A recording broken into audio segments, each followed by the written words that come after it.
It was just another quiet afternoon, until everything went sideways. My son, who depends on a ventilator 24/7, was resting inside while I handled a few things around the house. Then suddenly, the power shut off.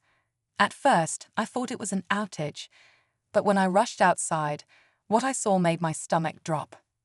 Standing there, holding a pair of garden clippers like she owned the place, was Karen from the HOA. She had cut our power line. Her reason? It looked out of place and violated neighborhood aesthetics. I tried to keep calm, but inside, panic was setting in. My son's life literally depends on that power. I told her, begged her to understand, but she waved me off like I was overreacting. The worst part, she had no idea who I was or what I do for a living. You see, I lead the local SWAT negotiation unit. My entire job is de-escalating high-pressure situations.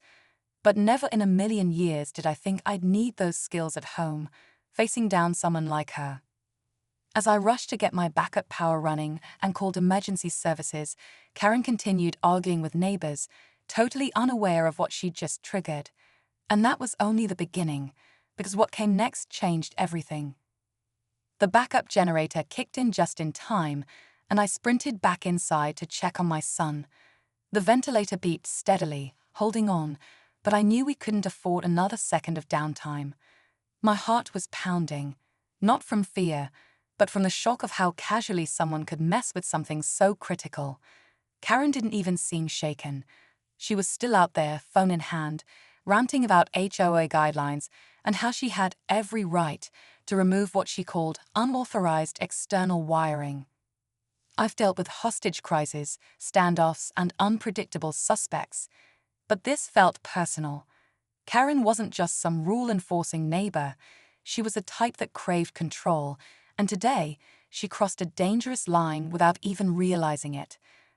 What made it worse was that a few other HOA board members stood silently nearby, watching, not stepping in. That told me this wasn't just about a wire. There was something deeper going on, maybe a grudge, maybe politics, or maybe just plain ignorance mixed with power. I started documenting everything: photos, timestamps, witness statements. I had to stay calm, but inside I was boiling.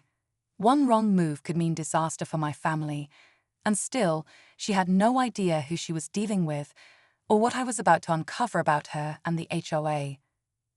I spent that night barely sleeping, sitting beside my son while the backup power hummed softly in the background.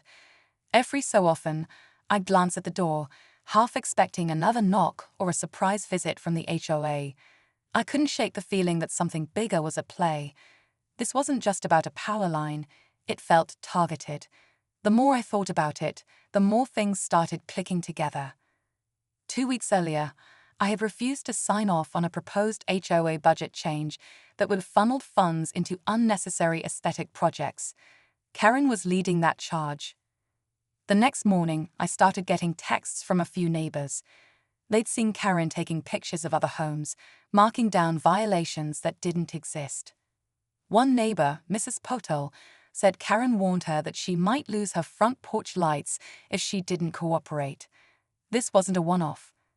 Karen had been quietly pressuring people for months, and most were too afraid or too tired to fight back. It hit me then. This was less about community and more about control, and she was willing to risk lies to keep that grip. I filed a formal complaint with the HOA and contacted a city inspector about the illegal line cut. That's when things started getting even weirder. 2 days later, I noticed a black SUV idling near my house in the evening. Same time, same spot, 3 nights in a row. When I walked toward it on the 3rd night, it pulled off slowly, no plates. I started to wonder if this went beyond just Karen. Was the entire HOA board involved? Back at work, I quietly started looking into Karen's background. My contacts helped me dig up some surprising details. She used to work in property management and had been forced out of a previous HOA for aggressive tactics. There were whispers of civil suits, but everything had been quietly settled. No one wanted the headache. But now, she was pulling the same strings here, just under a new name, in a new neighborhood. My son was stable for now, but the pressure was building. And every time I saw Karen strolling down the street with her clipboard like she owned it, I knew it wasn't over, not even close. Every day felt heavier than the last. The quiet tension in the neighborhood had turned into something thick, like waiting for a storm to break. Karen's presence was everywhere. Her sharp eyes watched from behind blinds. Her voice echoed in the community group chats with thinly veiled threats. I caught her once near my driveway, pretending to check a mailbox, but actually staring at my backup generator. It was clear she was looking for any excuse to push harder. Then came the late-night calls. At first, just a few strange noises outside my house. Footsteps crunching gravel, a car engine revving and then disappearing. I double-checked the locks and made sure every window was secure. But one night, the power flickered again. This time, the backup failed to kick in immediately. I rushed to my son's room, heart pounding, the fear I'd fought to keep buried rising like a wave. I reset the generator, but it was too close, a terrifying reminder that someone was testing us. At work, things were no easier. My SWAT team was gearing up for a tense negotiation with a barricaded suspect. I was torn. My professional life was demanding all my focus, yet at home, the threats felt just as real, just as dangerous. When I returned that evening, I found a letter slipped under my door. No signature, just a warning. Stop meddling, or next time, it won't be just wires. The neighborhood was on edge now. Friends who once smiled in passing began avoiding eye contact. The HOA meetings grew hostile, with Karen at the center, pushing back against my complaints with surprising support from some board members. It felt like a trap closing in, and I knew the next move would be critical. But what nobody saw coming was how far this would go, and how much I was prepared to fight back, not just as a father, but as someone trained to face the toughest standoffs. The countdown was on, and I was ready. But Karen? She still had no idea what was coming. Just when I thought things couldn't get any worse, the situation took a turn I never saw coming. A few days after receiving that ominous letter, I got a call from the power company. They told me someone had reported a serious electrical fault on my property, someone claiming the wiring was unsafe and a hazard to the entire block. I was stunned. That meant Karen or someone connected to the HOA had already gone behind my back, escalating the conflict to a whole new level. As if that wasn't enough, the city inspector showed up unannounced. He wanted to conduct a full inspection of my home's electrical system. I knew it was suspicious timing, but I cooperated. Still, it felt like an attempt to pile on pressure, maybe even to find a reason to fine or evict us. The stakes were climbing, and it wasn't just about neighborhood rules anymore. It was about my son's life and our right to safety. Then came another shock. Late one night, while reviewing footage from my home security cameras, I spotted someone tampering with the backup generator. A masked figure, moving quickly but clumsy enough to leave evidence behind. It was deliberate sabotage.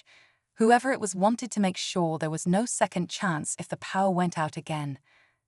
I realized this wasn't just an HOA dispute. It was a full-on campaign against us, and Karen was the spearhead. But why? And who else was involved? With every new threat, every hidden move, the lines blurred between neighborly disagreements and something far more dangerous.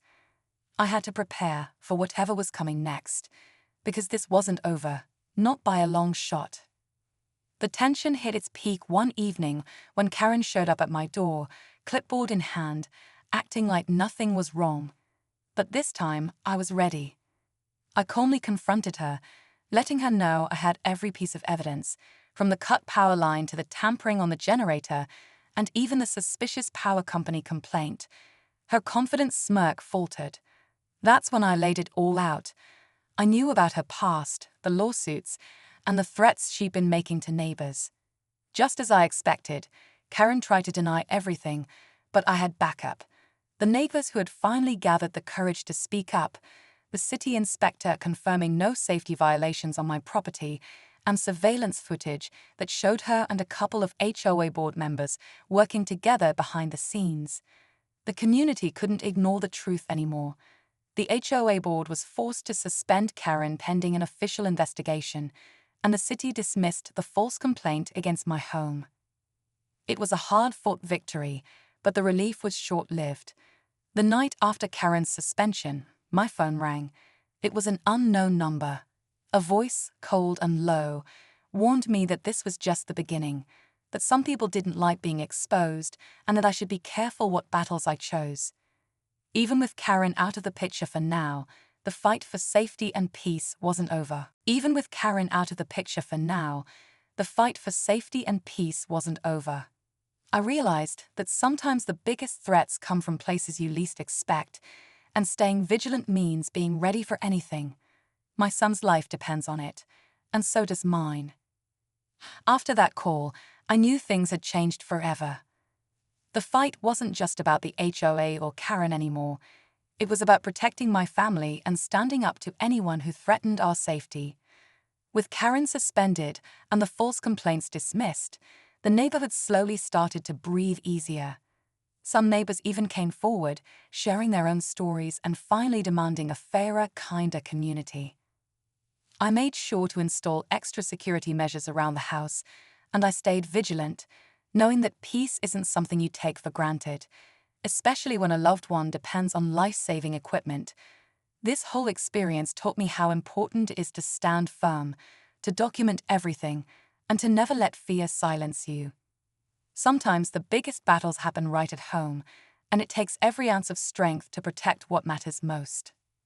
Most of all, I learned that true power isn't about control or threats, it's about compassion and respect. Karen's actions put us all at risk, but in the end, our community came together stronger. This story isn't just about one broken power line. It's a reminder to fight for what's right, to protect your family, and to never underestimate the power of standing your ground.